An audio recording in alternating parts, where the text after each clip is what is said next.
Welcome back, everyone, to another episode of Sisto Says, powered by Design 2147, a New York City building and code expediting firm here in New York City.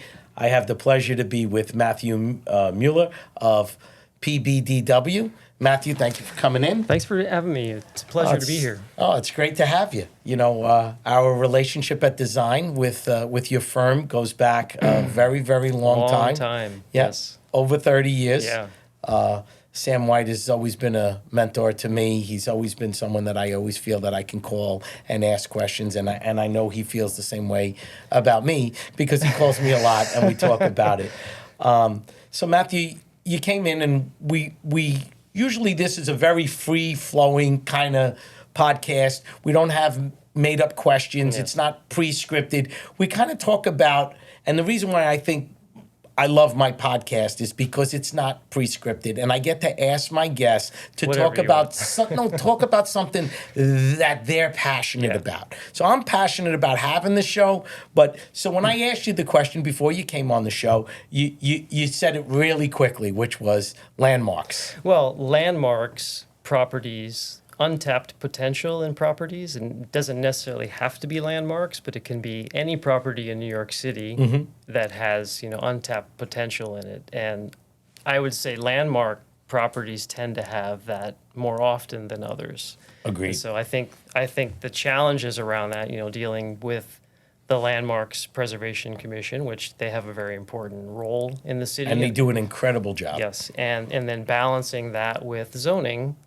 as of right zoning, and what, those limitations, how those kind of can Work contradict together. each other, Yeah. right? So I love the challenge of looking into that and trying to It is figure a out challenge. how can we balance those two components and make something that the client loves, Right. actually helps them in whatever programming I was going to say, decisions they need to and make. meeting their program and, Yeah. and dealing with both of those challenges. Right, and what Landmarks is going to deem appropriate. So that's Correct. That's really, I think, it's hard. It's hard. But it's fun, and it's keeps us on our toes. And Oh, no doubt. I think it's also a kind of a basis of our firm and how we approach any project, even if it's a new building. So contextually, we tend to kind of inject a lot of what we've learned working through Landmarks projects. With composition. It becomes part of the fabric. It becomes part of our design fabric and how we actually treat architecture throughout the city. And it's very contextual, and I think that's... Oh, I know we worked on a very, very difficult project together. Yes. And I know that moving a landmark theater and raising it from a level up a few levels, keeping it intact, it's been all over the press. Yes. It's been... it is definitely an incredible project. So I know that we were part of the negotiating, because I use the word negotiating, with the city of New York, with the building department, with the fire department, with keeping this theater intact, looking at it as a landmark, looking at it in one code, putting it in a whole, pretty much a new building, but just keeping that portion in place. And raising it to another level. So I know you could probably talk about it for 25 minutes, but just I'd like to tell the audience of where the concept came from, how difficult it was, and you being part of it with our team, with Tony Agati, writing these reconsiderations and diving into these, juggling different codes all over the place, from NFPA to the old code of 1938. The current code that we were building on, and keeping this theater and this vibrant piece of a landmark of New York City in place within the same site, but moving it up a couple of floors. Right, I think it took somebody with a very strong global vision. It's not just us that sort of did that. It's also working with the original owner, right, who really conceived of this idea of how do you take a property where there's a hotel that's not functioning, that's not it's not making money. You take a theater that's actually hobbled and kind of restricted by its current surroundings, right? Not doing so well either. Right. how do you resolve that and create other potential within the property? And he really, Paul Boardman is the Paul, gentleman who we shout out to Paul really, Boardman. It was an incredible idea. Yeah, really worked hard, and he came up with this concept of taking this, Fabergé egg of a theater that respectfully deserved to be preserved. It was Absolutely. designated interior landmark, and just raising it up enough to create better entrances for a more grand entrance for a theater, but also utilizing the space underneath it For retail. right for retail, and then while rectifying the problems Building a whole new hotel on of the top of it. hotel above it, so that it was going to be financially beneficial and So viable. from a landmark standpoint, what were their biggest concerns? It was very interesting. They did not have a huge objection to raising it. It was more about preserving So it was more about the initial means fabric. and methods of trying to keep it together. Yes, and the worry of the age of the plaster, all of the detail, what the actual structural raising was going to do to that, and how that was going to be, intact. That's So so far over my head. we had to really spend a lot of time with a lot of experts to Sure. stabilize the plaster and the shell of the theater. Wow. Before we could actually raise it, and then after it was raised, there was a lot of repair work that had to be done. Sure. And then restoration. did they slide like a truss underneath it to support it? Yeah, there was an entire ring beam that was Yeah. installed underneath, and it was raised, half an inch, a day. Yeah, that's what I did read. I did see some video on it, and I did watch. I watched the videos, and I did some of the reading on it. It was Yeah. really incredible. But surprisingly, landmarks, they didn't object to the concept. I think they were just more concerned about the execution, because a landmark, any landmark building that doesn't function well for an owner or that can't be maintained is a detriment in some ways to Sure. the preservation of it, right? So if you take something like that and Right, you, it's like taking something that they deem to be incredibly important, but the person who owns it can't afford to maintain it. Yes. It devalues It that. devalues it. It devalues that landmark. It Absolutely. devalues that building. And I'm sure that if you go through any city, not just New York City, there's plenty of landmarks like that. I know that I go through some small towns because I love the countryside, and I'll go through a small town. I'm like, wow, that's a great old retail store. I wish they could just take a snapshot of it and leave it that way. And unfortunately, the person who owns it may not understand how much architecture is left in that building, but they look at it as a business so it's important that, as architects, we're always, I was once told from my mentor who went to Cooper Union, and he said, Sisto, you're going to be an architect when you look at a window and it's not just a window to you. Right. And he was so right, because now I love looking at gates. I love looking at doors. The older I get, the more more passion I have for it. So looking at landmark buildings and looking at how difficult it is, you get both sides of it, Matthew. We do a lot of work in downtown Brooklyn, and a lot of homeowners go, "Oh, landmarks, they want me to paint it brown." And then I go there and I go, and I actually, I don't want to come off that I'm taking the side of landmarks, but it has to come out in me, because I say, but why did you paint all your windows red when everybody on the block has dark brown? Why did you put a steel gate on your side door when everybody's got a beautiful, 2 3/4 inch beautiful black stained door that goes with the rest of the neighborhood? So, there's a side of me that I want to help these clients, but there's also a side of me that says, what were you thinking? And I'm absolutely. sure that, when you're an architect, people come to us and come to you and say, I have a program, I have a need. We're a community facility. I know we got this piece that's a landmark, but we don't have enough classrooms for our kids. We don't have daycare for our kids. Yeah. We don't have this. We need social programs for the elderly. How do you help us? So take me through that a little bit, because I'm sure that is really something that's difficult, because they have a beautiful building. They have this landmark, but they also have needs, and part part of what they do as a community facility is to help people in the neighborhood. Yeah, so we're very used to being faced with this kind of a challenge, especially with educational facilities and community facilities and institutions that have been in these buildings for a very long time. They're trying to change their functions as times change. The buildings are not organized in a way that allows them to do that And the easily. new codes, you need sprinkler, you need Yes. fire alarm, you need Yeah. this. And now you got a landmark building and you're trying to feed these things. You're trying to put assignees in the front. You know, and every one of those decisions becomes incredibly critical, especially when you're yes. touching, you know, and working within a landmark Yes, structure. and then when you're going through the landmark process, you know, they want you to look back at the history. So Of course. the red windows that you mentioned earlier, or the gate that was put on, they want to understand what's original, Right. right? What could be uncovered if something's been covered up. Right, right, because sometimes it's cladded, and then we go, oh, Yes. wait a second, oh my God, look at this, it's beautiful behind Yes. here.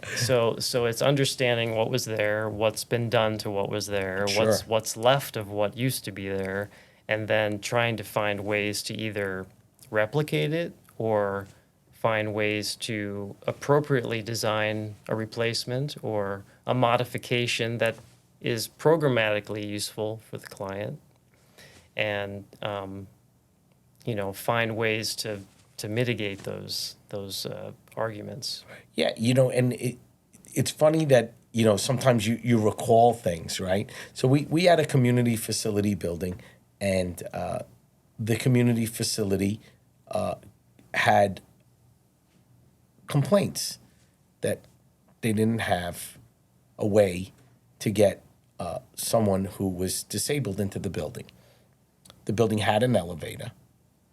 It had this beautiful, it was on the Upper East Side, had this beautiful grand limestone stair, and it had your typical garden entrance below. Landmarks was like, we're not letting you put a ramp on this. The stair was so steep they couldn't even get a chair on it. It just caused, I mean, we were just pulling our hairs out at every turn. Yes. And then, of course, it ended up obviously in litigation. Yes. Because, you know, and it was sad, and I don't know if they ever really resolved it. That's a sad case, because I think that there needs to be maybe a little bit better of a mechanism to allow those kind of upgrades, especially when it's about, you know, disabled ADA Well, again, code. you know, when we go, we have a lot of buildings, right, that we go to up on the Upper East Side, Upper West Side, that are museums, and they found a way, architects like your firm find a way to integrate a ramp into it because they have the space. But when they don't have the space, it gets difficult. You end up taking space away inside the building. Correct. To accommodate a lot of these And things. the community facility doesn't, you know, they don't have the ability. They need the programming, you know, and it's always interesting to me how you have to straddle the line with so many different things to make it work. So as we look ahead, I'm sure you're always flipping through the landmark section and seeing which buildings are going to come up and, you know, what's on the calendar. You see anything exciting or surprising that's coming down from landmarks? Are there any new neighborhoods that are starting to get expanded? Or I didn't mean to put you on the spot. No, it's I would say that there's a lot of neighborhoods that we often think should be landmarked. That's what I'm saying. Right? Untapped. Yeah. You started the conversation about untapped buildings and Yes. untapped potential. I also think of untapped buildings that should be landmarks, that are the fabric of that particular community that eventually sometimes just get wiped out. Right. You know, and I could think of a bunch like in Long Island City. I could think of a bunch right here in, you know, if you just walk down the street and you look at St. Stan's from our office, it's been here since 1940. It is a fabulous, fabulous Catholic church. Right. A beautiful piece of architecture. There's no reason for that never not to be here. You know, whether it's not a church 100 years from now is irrelevant. Yes. It's just the architecture of it is just a beautiful, beautiful structure. Yes, and I think that it's interesting why some things are not designated, and I think sometimes it can be political, which unfortunately is Of course. not the right choice, I think. But it happens. But it happens, yeah. It definitely happens. So one of the questions I was Sure. going to ask you, and it always interests me how people choose their profession. Uh-huh. So I was curious about, you have an architecture background. I do. And I went to Brooklyn Tech here in New York City, and while I was at Brooklyn Tech, my mother's best friend, her husband was an architect. His name was Joe Simmons. He went to Cooper Union at night on a scholarship, and he became an architect. And when I was about 8 years old, I met him, and I told him that I loved architecture. So he said, well, you can't go to your local Catholic school. You're going to have to go to Brooklyn Tech. You're going to have to ride the train, and they have an architectural program, and that's where it really started. And then from there, I graduated from Brooklyn Tech, and I was going to go to Pratt down the street. And he goes, nah, you're going to go to City College. And I said, why do I want to go to City College? It's, it's on the other end of town. I just went to Brooklyn. I'm comfortable there. He goes, because you need to meet practicing architects here in New York City. Right. City College has probably the largest amount of practicing architects in New York because they could work in Midtown or downtown in the 20s, and they could get on the train and they go up to 138th Street, and they were there. So while we were, I'm maybe I'm going a little quicker than I thought, but how did I end up in the code world? Yes. So And what are the things that drive you? Like what's the challenges that you enjoy the most? One of the things that happened, Matthew, was that when I got out of college, I was still in college, and Joe asked me to go to the building department. And this is the true story, is that I went to the building. He called me up and he said, Sisto, I was working in a plumbing company, and I was doing shop drawings. And he called me up and he said, hey, Sisto, I need a favor. My expediter is sick. I need you to go to the building department and get me this permit. He was like my dad. And I said, Joe, whatever you need, no problem. So I left Queens. I went to he lived on West 88th Street in West End, not far from the building that we did together, around the corner for Paul Boardman, right? The other crazy building. And he lived in this fabulous, it was a big rectangular building where you went through the gates, and then inside was this fabulous courtyard. And he had an apartment there with his wife and his daughter, and he said, look, you got to take these papers. You got to go to the Queens Building Department, go to the second floor, blah, blah, blah. He goes, and you just give her everything. So I get in a train. I go to Queens Boulevard. I go there. I wait online. I get to the gate, and there's this very, unapproachable person who says, can I help you? And I looked, I was, whatever I was, 19 years old. I said, listen, I have no idea what I'm doing. My boss sent me here with these papers, this check, and said, I need to get him a permit. She goes, don't worry about it. I got you. So she went through everything. She saw everything was good. She stamps everything up. I take it. I get back in the train. I don't know any better. I go back there. So I get to Joe, and Joe says, what are you doing here? I said, well, I got your permit. He goes, impossible. The other guy who goes takes every time he goes, it takes 3 or 4 times because they never give it to him. He goes, how'd you get it? I says, nothing. I just told the woman. He goes, I says, all right, Joe, I got to go to work. I got class this afternoon. I got to go back to Queens, got to go to my job. And then from my job, I got to go back to City College. I got to go. He goes, wait. Let me write you a check. I said, for what? I only worked a couple of hours. He goes, no. Whatever I pay the other guy, I'm going to pay you. So he writes me a check. I put it in my pocket. I go downstairs. And when I get downstairs, out of curiosity, I look at it. And it was 4 times the amount of what I was expecting. So I go back in, and the security, they had a doorman. The doorman knows me because I used to go in and out. Whenever I had homework or something, I would go to Joe, and he would help me, with my studies. So I go back upstairs. I said, Joe, you made a mistake. He goes, no, I didn't make a mistake. I said, hold on a second. I said, pour me a cup of coffee and give me one of those Camel. He smoked Camel cigarettes, and he wore a Brooklyn Dodger cap. I said, let me have a cigarette. He goes, why? What's the matter? I go, I know what I'm going to do for the rest of my life. He goes, what are you talking about? I said, Joe, the guy behind me had 10 of these. You just gave me $150. Did that guy make $1,500? He goes, yeah. I go, I have the right personality for this. And I went back to school. I went to my friends. I said, look, I'm going to open an expediting company. You guys want to work with me? And I had a couple of friends. They started with me. And then they didn't want to do expedited. They wanted to do architecture. Dom and Serge were working for architects, and my business was growing. I was a junior in college. I was already getting jobs from Turner, Morse Diesel. So I went to Dom and Serge, and I said, look, you guys are a lot smarter than me. You guys were number 1 and number 2 in the architectural class. If you guys don't want to be architects, I know I can't sit behind a desk and draw, the same detail over and over. I'll do the marketing. You guys do and Sergio loved the law side of it. Dom loved the financial side of it. And that's how it all fit so together. it all fit together. So now the question gets turned.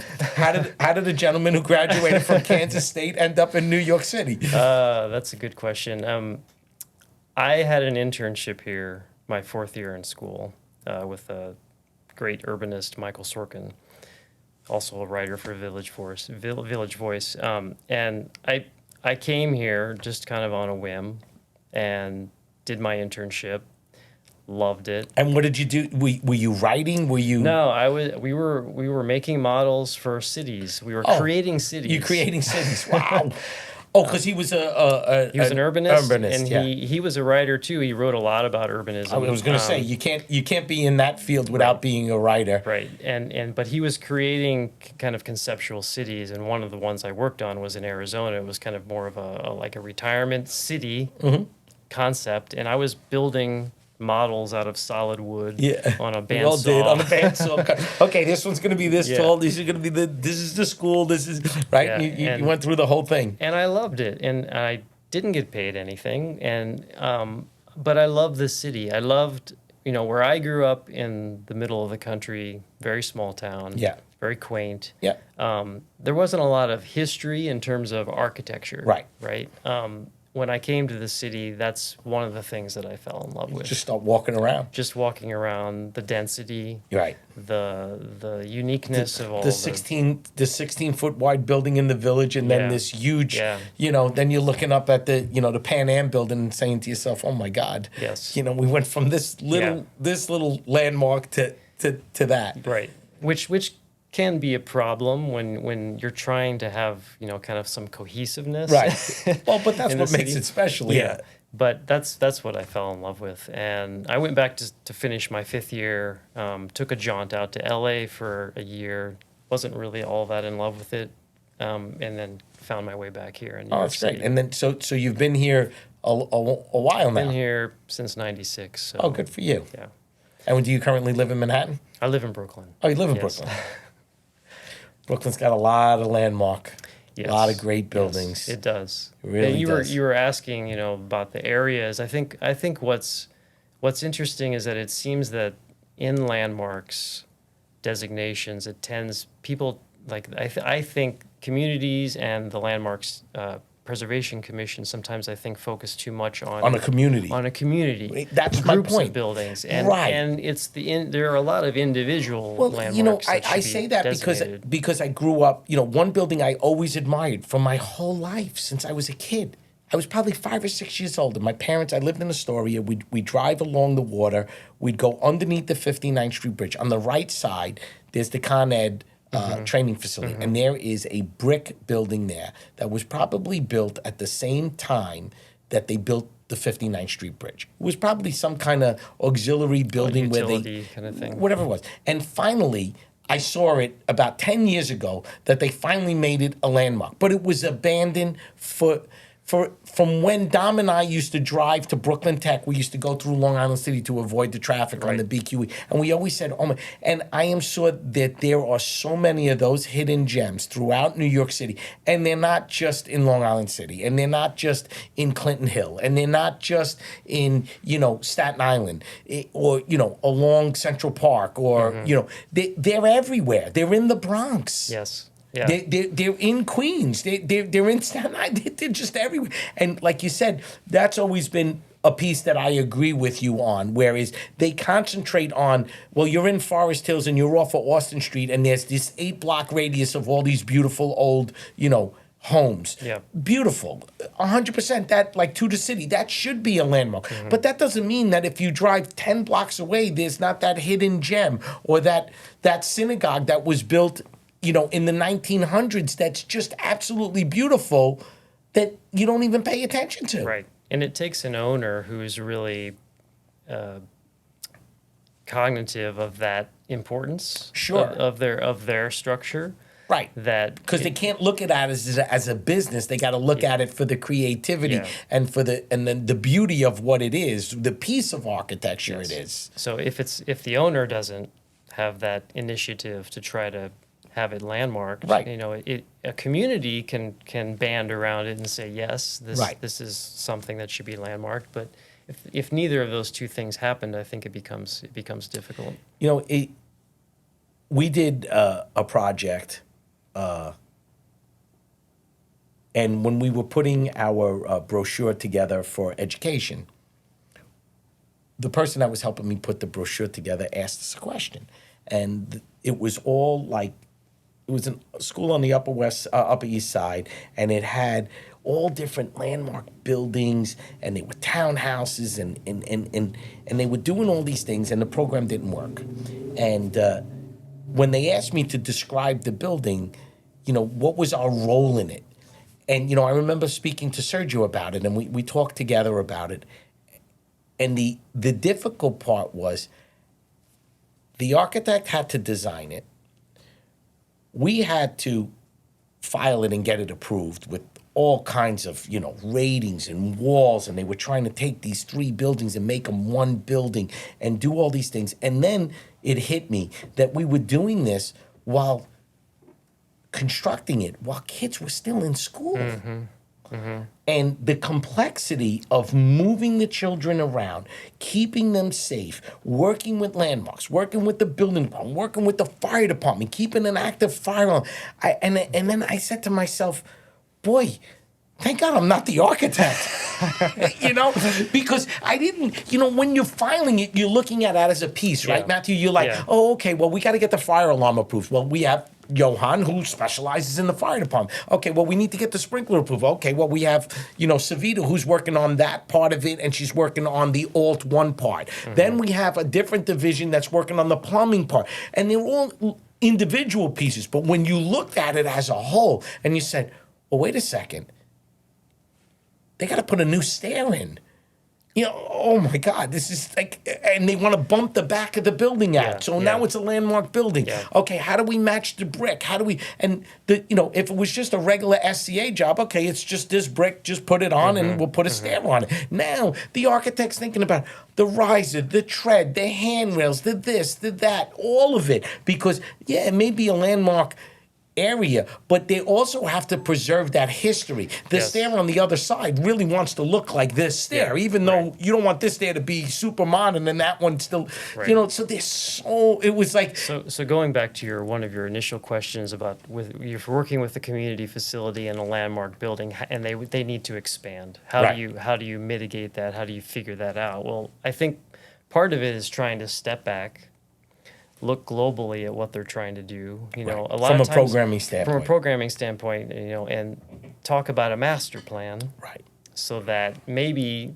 underutilized space can be reapportioned for more utilized space. And I think the difficulty in some of these institutions that we've worked with, I think it's indicative across the city, is that you have a group of people who are in charge of those institutions, right? And they're there for a time, and they sometimes get replaced, and there's people. And the continuity's not there. Continuity's not always there, and everyone, they have an idea of what they want to do to improve, and it might be a little bit here, a little bit there, but having someone come in and just look at it globally.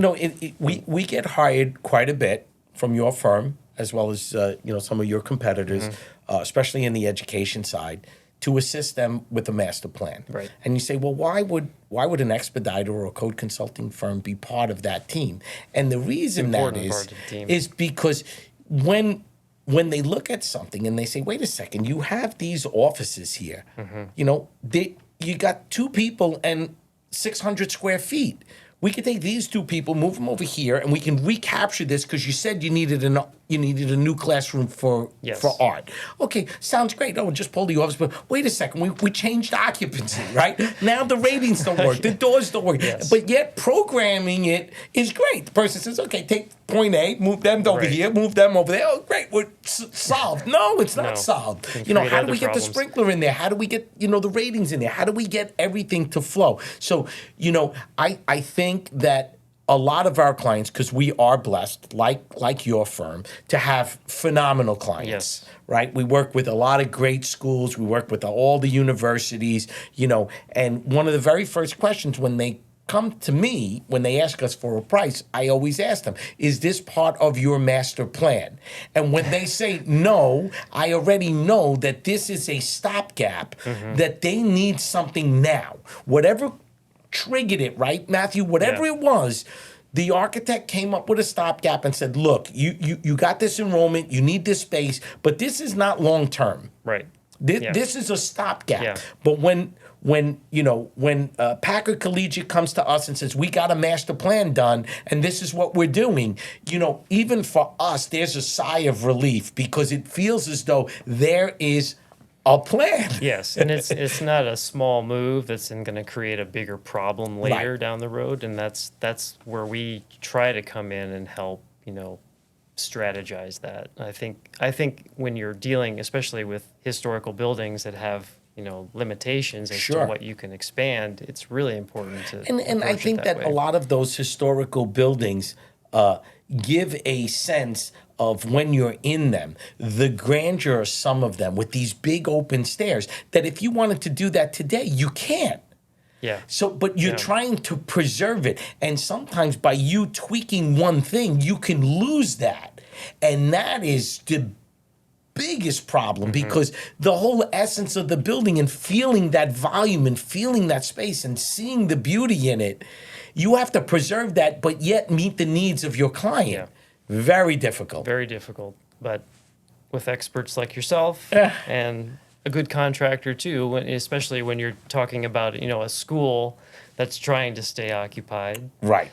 During construction. We had a school situation like that with Poly Prep in Brooklyn. We were doing exactly that, putting a new addition to an existing mansion. We had to build the addition. I worked on that. I worked on that project with Serena. Serena, yes, and that was complicated. Oh, and that is and you talk about a beautiful, beautiful structure. Yes, and it's great location, great, and we had PAs in it, we had gyms in it.